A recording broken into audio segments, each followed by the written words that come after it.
The next organ that we're going to review in terms of failure will be the brain failure. Dr. Sharma will be discussing vascular cognitive impairment from diagnosis to management. Dr. Sharma is an investigator in the stroke unit at the PHRI at Hamilton. His main focus is stroke, where he completed his fellowship at McGill and at the University of Ottawa. I see he's getting up to speak, so I'll keep this short. He's got a background in clin epi, and he has been a proud and I think consistent supporter of the Heart and Stroke Foundation for a long time. Thank you.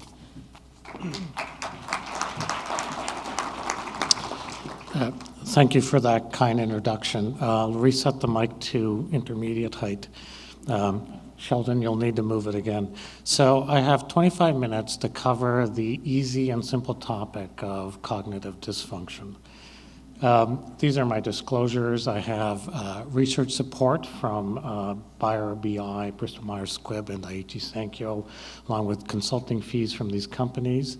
These companies make antithrombotics, which I will not be discussing in this talk, but may be discussed elsewhere in this program. And I'll do my best to hold to conventional wisdom, except when it's necessary to depart from it for reasons of logic and sense. So these are my objectives. I'm going to talk about what this entire concept is, what vascular cognitive impairment is, how common it is, and what we're going to face. I don't know why that cursor is flashing across there, but if anybody has epilepsy, you may wish to look away. And what we know about preventing this condition and managing patients with it. So this is the broad context of what we're talking about. This is the worldwide projected growth in dementia.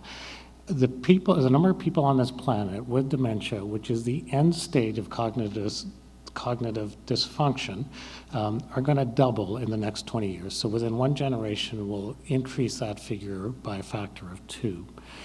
For each person who has dementia, there are perhaps 5 to 10 who are somewhere along the line of getting to that end stage. So they have cognitive impairment, which causes some problems with their functioning, and it's getting worse and worse and worse. There's a huge human cost to this and a very large social and financial cost to all of our societies. Because of the way the population in the world is distributed, this burden is going to fall unfairly. So the poorest countries will have the largest number of individuals with dementia and cognitive impairment. Now, if you're young in the audience and you're tempted to think, well, gee, this problem won't affect me because it's a disease of aging, please know that you're going to be paying for the care of your senior colleagues, friends, family members. The cost of dementia in Canada at the moment is estimated at $15 billion. It's almost certainly an underestimate because we do not capture well mild cognitive impairment and all of the issues that go with it. This is going to go up by a factor of 10 at least in the next 20 years. So we're going to be facing about $150 billion in costs and looking after people with dementia. The two biggest causes of it, and by the time I finish, I hope I can convince you that they're not independent causes. Two biggest causes are Alzheimer's disease and stroke. Now, just to get down to the personal level, based on Framingham data of what we know about North Americans, 1 in 3 of us are going to have a stroke or dementia or both in our lifetimes. And if you're a woman, the risk is 1 in 2. That's much higher, for instance, than the risk of breast cancer in women, which is 1 in 9. Women also are predominant caregivers of people with dementia and cognitive dysfunction, and so the burden of this disease falls rather unfairly on women. Now, it's unlikely that there's a biologic predisposition to dementia in women. Almost certainly it's because of competing risks. So men die younger of causes such as motorcycle accidents, bar fights, bungee jumping, incidents, things which women do not engage in. So there are competing risks which cause early death in men, and women reach the age at which they develop cognitive dysfunction. Now, when we think of dementia, and when I use the word, you might wonder why there is a stroke physician standing here, because you think automatically of Alzheimer's disease of this man. That, by the way, is his first patient. Her name was Auguste D. About 20 years ago, in the archives of their institute, they found his original notes, her picture, and the record of her decline.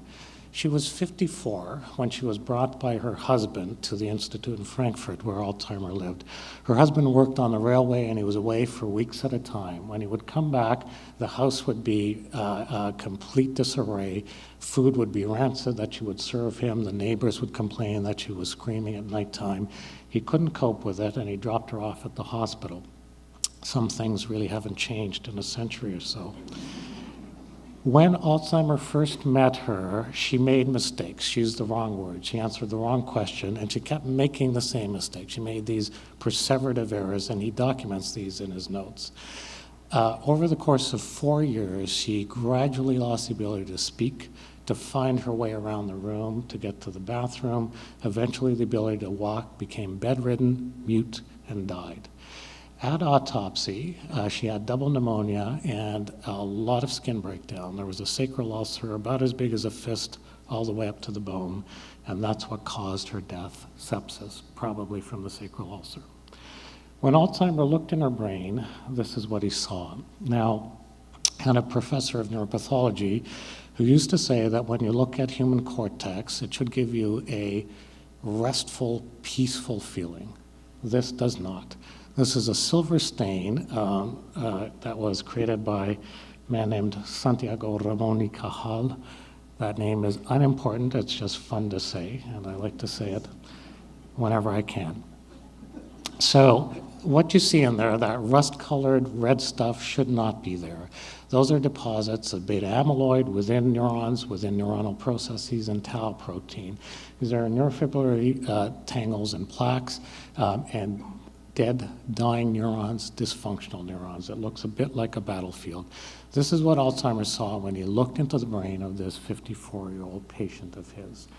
For the next century, we thought Alzheimer's disease and dementia was a rare disease of young people. And it really wasn't until the late 70s and 80s that this changed, and it became clear that this pathology was common and occurred in older people.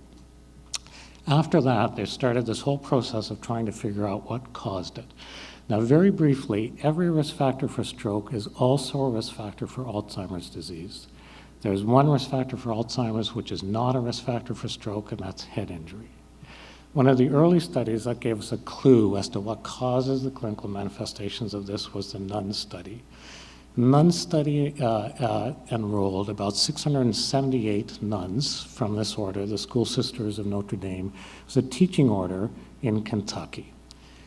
The advantage of enrolling these women in this study was that they led a very regimented life. You had a very good idea based on the records of the convent, what they ate, what they drank, exactly what their activities were, and they were all school teachers. So it was a homogeneous population in terms of their cognitive activities and their educational background.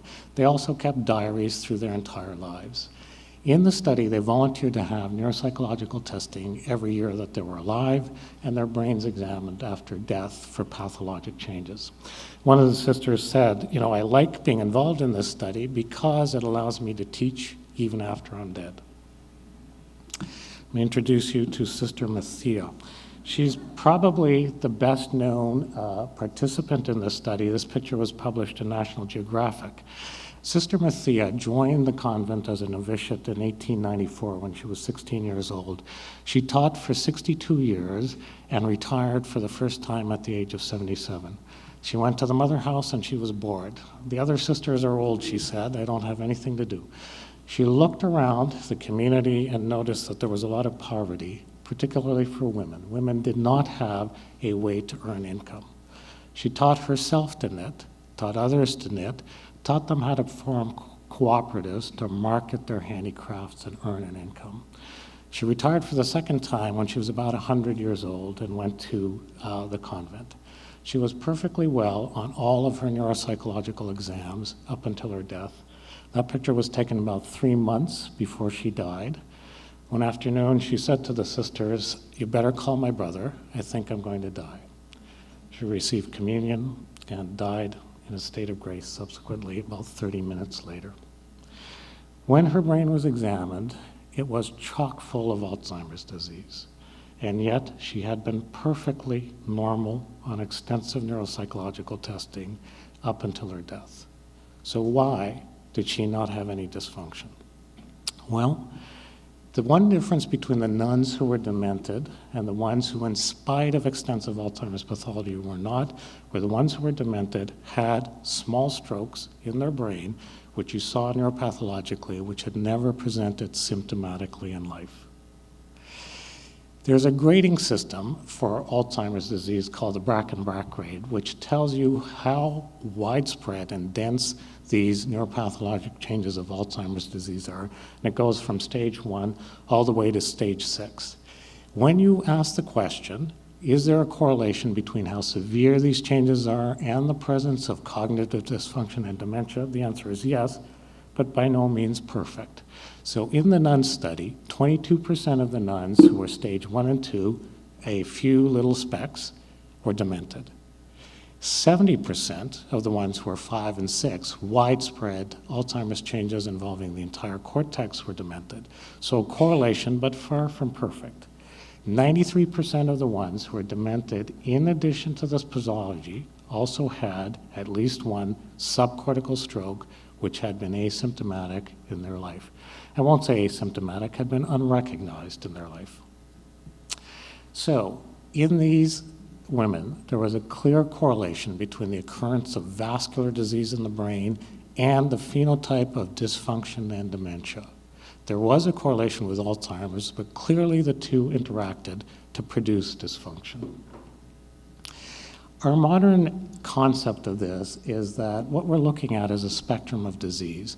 There are neurodegenerative changes, including Alzheimer's disease, Pick's disease, and a few other rare ones, and vascular disease of the brain, which is very common. And the vast majority of cases are actually what's called mixed dementia, combination of vascular disease and Alzheimer's disease. And I think part of what's hampered research efforts has been our all too human need to parse these things and say, I want to be able to pick who has Alzheimer's and who has vascular dementia and have a different approach to each.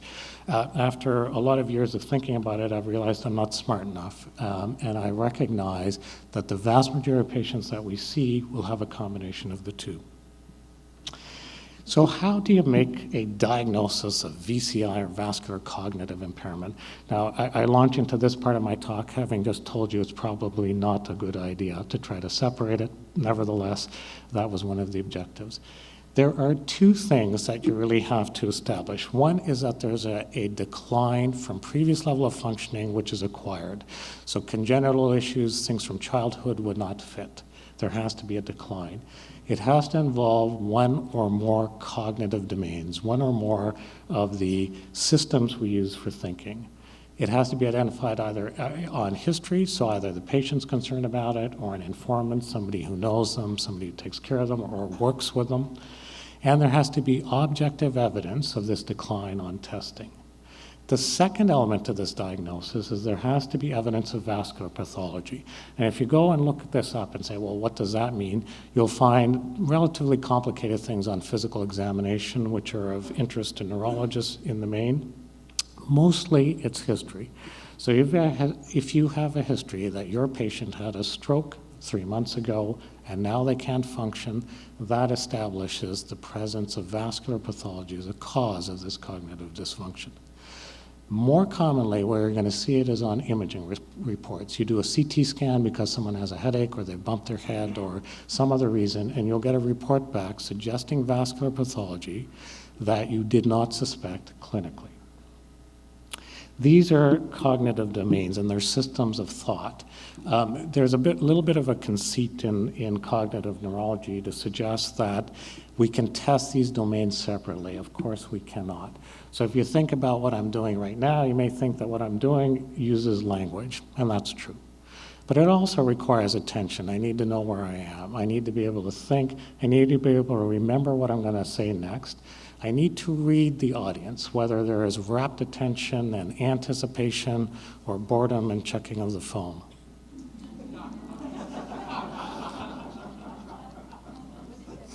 That's Dr. Ochkowski. Thank you. He's texting his wife.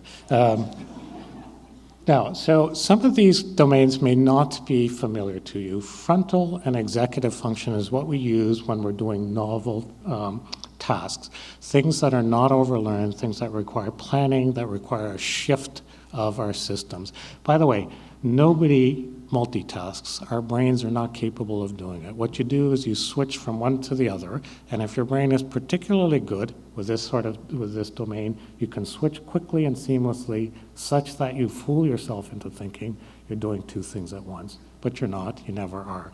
And as you get older, I'm sorry to say, this gets harder to do. The switching gets harder to do. There is an unease with tasks which are required. There is a discomfort for new and novel things. Part of what we're seeing is a lot of what we laundered in the past as the inevitable consequence of aging is not. It's a consequence of vascular disease of the brain. Executive function comes into play really when you have to do something outside your norm. So as an example, some years ago, Wes, you can go back to your phone, I know you know this story. Some years ago when my daughter was young, my wife said to me, "Can you take her to daycare because I have something that I've got to do?" And she said it in that tone of voice, which made me suspect she doubted my ability to do it. I said, "Of course I can. I'm a respected professional. I have a very responsible job. I can take a small child to daycare." Put the car seat in the car, collected the various and sundry things that small children need, put Emily in the car, and started off. She was, I think, about 4 at this point. Shortly after I started off, there was a voice from the back seat that said, "This isn't the way Mommy goes." And I snapped awake and realized I was on my way to the hospital. I muttered something. I lied to my sweet little child, turned around and took her to daycare. I was doing the overlearned activity, which I do every morning, which is get in the car and go to the hospital. Executive dysfunction was operating there. Gnosis. Gnosis is Greek for knowledge, and one of the important functions this serves is recognition of faces. So you can establish lesions in the brain which cause you to be unable to recognize faces, even very familiar ones. Now, so how do you do this practically? There are all these fantastic domains and this entire concept. Well, fortunately, there is a relatively easy bedside test, which is called the MoCA, or Montreal Cognitive Assessment. It was created in Montreal, and if you look at it, it's relatively straightforward, but all of the domains, well, not all of them, but a number of them are there. Visual spatial executive function. That test, which is called TRAILS, requires whoever is doing the test to go alternating between numbers and letters in sequence. 1A, 2B, 3C, 4D. Sounds very simple until you sit down to do it when somebody's watching you, and all of a sudden, out come the dysfunction. Drawing of the cube, and again, this brings out problems that you didn't know. Draw a clock and set the time, and you put the 2 arms on both sides of it. This brings forward dysfunction. By the way, for the next generation, I think that test will have to be replaced. My children have never seen a clock, do not know how analog timepieces work at all. They use their phones. So, and I think draw a cell phone probably wouldn't work. Naming, language, memory, attention, abstraction, delayed recall. Takes about 15 minutes. It's available online that you can download, and the instructions are there as well. It's also available in about 63 languages, which may be of benefit in our society where people speak other languages. The problem, of course, is unless you speak that language, you cannot administer it or score it. Is there a different profile to vascular disease and Alzheimer's disease? Well, yeah. So the sorts of things that go awry in vascular disease are slightly different than Alzheimer's. You slow down, you get executive dysfunction. And the way this manifests is that people start restricting their activities. They don't want to do new things. They want to stick to what they know, what they like, and what's originally there. I find that I'm getting a bit that way as well. I really don't like new things.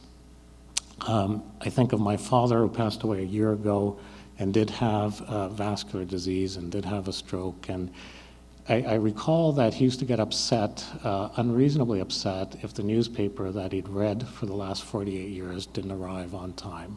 It was part of that routine. Change he didn't like. He didn't like doing new things or learning new things. What kind of vascular disease are we talking about? Well, we've already talked about what are termed covert infarcts that we saw in the nuns. These small strokes that occur in the brain that unless you look pathologically or with imaging, you'll never see. They're about 10 times as common as strokes that we diagnose. Sometimes they present dramatically. This is an example of one in the medial thalamus, which is one of the rare areas where you can get cognitive dysfunction abruptly like that. The vast majority of the time you see a patient who's confused, it will not be a stroke. This is a rare exception. Just about always there's something else going on there. We also see subcortical disease in the arterioles, which when you look at it neuropathologically, it looks like an incomplete infarct. There's a loss of myelin. There may be tiny little areas of infarct in their pathology of the glial cells, and it looks like this is an area that's been ischemic but not completely died. This is what it looks like on the scan. There are those black bits in the middle, which are normal, those are the ventricles, but around it you get this dark area that has a bat wing appearance. That is white matter hypodensity on radiology reports. Radiologists might report this as chronic microvascular change or chronic ischemic change. Those are the reports you'll get. That's what they're talking about. This is what it looks like on MRI. It's bright and white, and this they term white matter hyperintensity. It's more intense on MRI, hypodense on CT. You get those changes. You get covert infarcts, which increase the risk of stroke, and you get one other thing, which are these microhemorrhages, microbleeds, which can occur in the cortex or deep down. You'll only see them with special MRI sequences called susceptibility-weighted imaging, and these things are due to leakage of small amounts of blood from the blood vessel in the cortex, usually due to the deposition of amyloid in the vessels, deep down due to hypertensive change. I'm going to switch a little bit and talk about prevention. So I've said that all of the risk factors for dementia, for Alzheimer's disease are risk factors for stroke, and we know a lot about preventing stroke, and we've cut stroke incidence significantly. So why can't we say that we can prevent dementia? Well, the problem is this, is that those pathologic changes start many decades before there is a vagus clinical manifestation. So I'm now 54, and I'm fairly certain that in my brain there are these changes already. I think that every time I forget my car keys or anything else happens. And this is a common concern that we have when these things happen to us. The changes accumulate, multiply, and interact, just like they did in the nuns, and at some point you get clinical disease. But by that point, you've likely already crossed the pathological threshold where reversing it or preventing it is too late. The kind of studies it would take to show that we can prevent this are the types of studies we've never done. We've never done clinical trials that last 20 years or 25 years. We've never managed interventions for that long. And yet somehow that's the sort of thinking we're going to need to really prevent this. In spite of the lack of evidence, we can recommend general good vascular health. Control the blood pressure. Blood pressure in midlife strongly correlates with late life cognitive dysfunction. In later life, people who are demented actually have lower blood pressures. We don't think the low blood pressure causes the dementia, but rather is a manifestation of it. But certainly in midlife, you want to control the blood pressure. Diabetes is generally bad for the brain. Trials which have looked at cognition with tighter glycemic control have failed. So standard targets, hemoglobin A1C of 7 seems reasonable in individuals who have this. Dyslipidemia. Well, the big concern here has been that statins actually cause cognitive dysfunction and memory loss. We've just completed a trial at PHR. This was done by Salim Youssef and Eva Lawn called HOPE-3. It was published in the New England Journal a couple of months ago. 2x2 design with blood pressure control and statins, where we did do cognitive measures. People on statins did not have any cognitive decline. So we've now got fairly good data that in spite of fears and concerns, there is not a correlation between statin use and cognitive decline. Smoking, generally a bad idea. Right, well, what about Sudoku, crosswords, everything I see in my waiting room? Are these good ideas?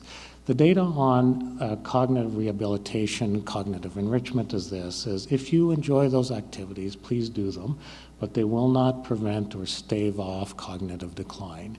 The computer-based ones that are heavily promoted on television, what happens is you get good at doing those puzzles, you get good at doing those tasks, but it does not help you remember where your car keys are. So there isn't crossover between those things. I do think that there's some hope for the future. They're collecting millions of patients worth of data on their systems, machine learning. We may eventually have something that works, but right now, probably not. Do want to, before we all get depressed, talk to you about this, the FINGER trial. FINGER stands for Finished Geriatrics. And what they did was they took thousands of people who had early cognitive decline and did a very intensive intervention with them. They had dietitians go to their house, change their diet, visit to make sure they weren't cheating, physical therapists and personal trainers work with them weekly, several times a week. They did stuff at home, they did things in the gym. Neuropsychologists design specific programs for them, monitor them. Every week you went in, you did it with a neuropsychologist, you did it at home. Intensive vascular risk control. With this trial, there were significant improvements in speed of processing, executive function, but not in memory. This isn't the kind of thing that we can easily transplant to our patients because it was enormously intrusive and expensive. Participants in the trial didn't like it because people were coming to their house and they had to do things all the time. However, there is some hope that we can take away lessons from there. I'm going to finish up quickly here. What about medications? The medications we use for Alzheimer's disease. Well, in Alzheimer's disease, there's a loss of acetylcholine, which is generated in the brain from the nucleus basalis of minor and spreads to the cortex. We use cholinesterase inhibitors, medications which prevent the breakdown of acetylcholine to increase the levels. Now, in Alzheimer's disease, these medications do improve cognitive function a little bit. They don't change the course of the disease ultimately. And each of these has been tried in vascular disease, and what we can say is there's some modest benefit in cognitive function. Global function doesn't improve. You don't suddenly become able to look after yourself, but you may be more engaged, you may be a little better in doing things. And again, the trajectory, the progression doesn't change with these agents. Right, so dementia is a significant and increasing public health issue. Most of what we see is a combination of Alzheimer's pathology and vascular disease. Cholinesterase inhibitors, especially donepezil, has some modest benefit.